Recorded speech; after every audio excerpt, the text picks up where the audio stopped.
Negative asymmetries. Siapa siapa, apa apa, di mana mana are used with negative predicates to express nobody, nothing, nowhere. For example, the positive sentence Komodo memakan seseorang, the Komodo dragon ate someone, when negated gives Komodo tidak memakan siapa siapa, the Komodo dragon did not eat anybody. The opposite of seseorang, someone, is not tidak seseorang, but instead tidak siapa siapa, no one. This is an example of what I call negative asymmetry, where the negative form of a grammatical element is not the negated positive form. Indonesian has a ton of these. Here's an example.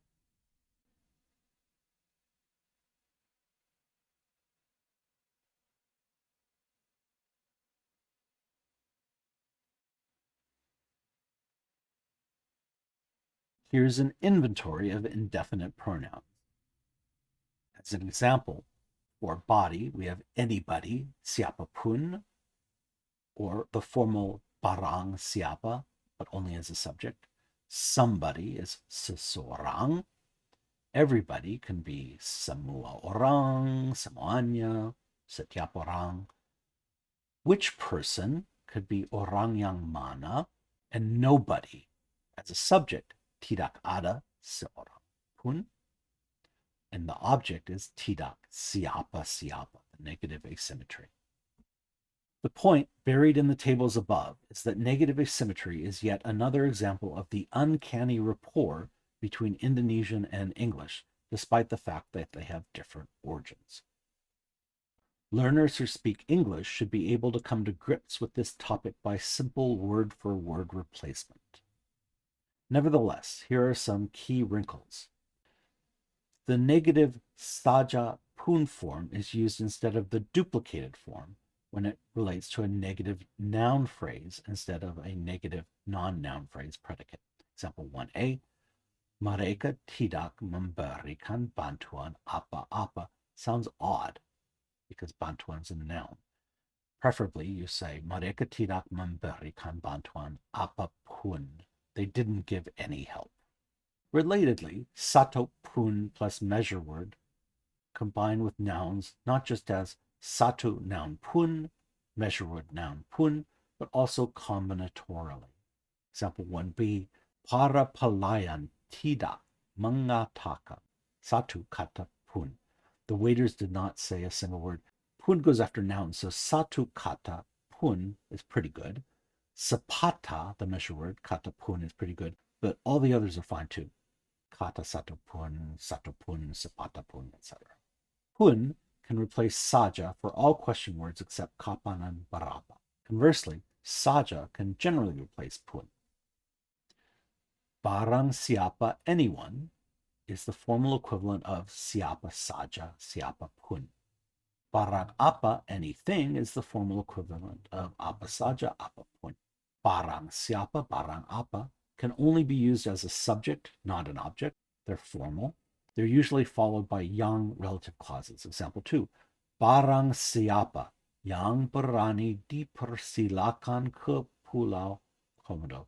Anyone who dares is welcome to Komodo Island. In equative sentences, negative predicates with siapa siapa, apa apa take bukan instead of tidak. Example 3, ular bukan apa-apa dibandingkan Komodo. Snakes are nothing compared to Komodo dragons, so you don't say tidak apa-apa, you say bukan apa-apa. Mana-mana can be used not only in negative context, but also in positive contexts, unlike apa-apa and siapa-siapa. Example 4, Komodo mendekat dari mana-mana, bantuan tidak ada di mana-mana. Komodo dragons approached from all around. Help was nowhere to be found. Ada can be omitted before banyak in negative contexts. Example 5, konon tidak banyak Komodo di sini. People say there aren't many Komodo dragons here. Sekali is usually replaced with begitu in negative predicates. Example 6, Komodo itu besar sekali. Positive, that Komodo is really big. Negative, Komodo itu Tidak begitu besar. That Komodo dragon is not so big. Abilitative ter verbs often combine with a redundant dapat in positive contexts. However, dapat is omitted in negative contexts. Example 7. Bau mulut busuknya dapat tercium, tapi Komodo itu tidak terlihat. Its rotten breath can be smelled, but the Komodo dragon cannot be seen. Imitative duplication. Imitative duplication is when certain pairs of similar bases are combined. The pairs usually express variety, such as sayur, mayur, various vegetables, or emphasize the meaning of the first base, such as kaya raya, wealthy. They are legion, but can be organized into a handful of patterns. Here are a bunch culled from Sherlock Holmes and elsewhere. For example, you have bolak balik, which goes OA to AI, along with kolang kaling, mundar mandir. They all mean back and forth. Then you have basa basi, where the first syllables retained and the consonants are the same, small talk. Then you have astaga naga, where the second syllables retain and the vowels stay the same. This is just continuing these classes from before. Here's a good one, tulang belulang for bones. And then it continues on. And my favorite, kentut semut, balderdash.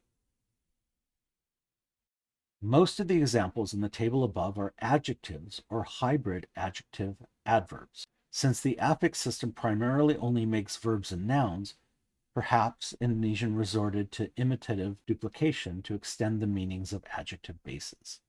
Take-home lessons. Nouns are duplicated to express plurality, as in Komodo Komodo, Komodo dragons. Noun duplication in this context is optional and usually reserved for ambiguous contexts. Example 1b, tiga Komodo, not tiga Komodo Komodo. Variability, sayur, sayuran. Extended meanings, example 1b, langit, a ceiling, langit, langit, the sky. Verbs are duplicated to express casual action, example 2a, melihat, lihat, to browse.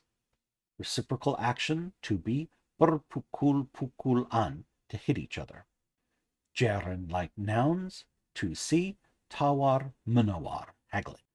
Adverbs for immediately after, 2d, bangun-bangun, immediately on waking. Adjectives are duplicated to make corresponding adverbs, keras-keras, loudly. Adverbs with extended meaning, such as although, example 3b, miskin-miskin, although poor. And excessiveness, sekuat-kuatnya, with all one's strength. Quantities are duplicated to express group numbers, example 4a, kami bertiga-tiga, the three of us. Indefinite quantities, berjam-jam, for hours and hours. Here's our joke.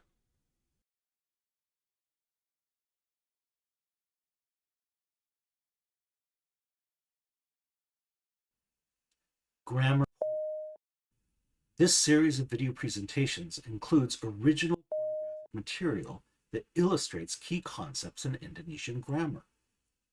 The following scene includes dialogue that is composed of model sentences based on this presentation.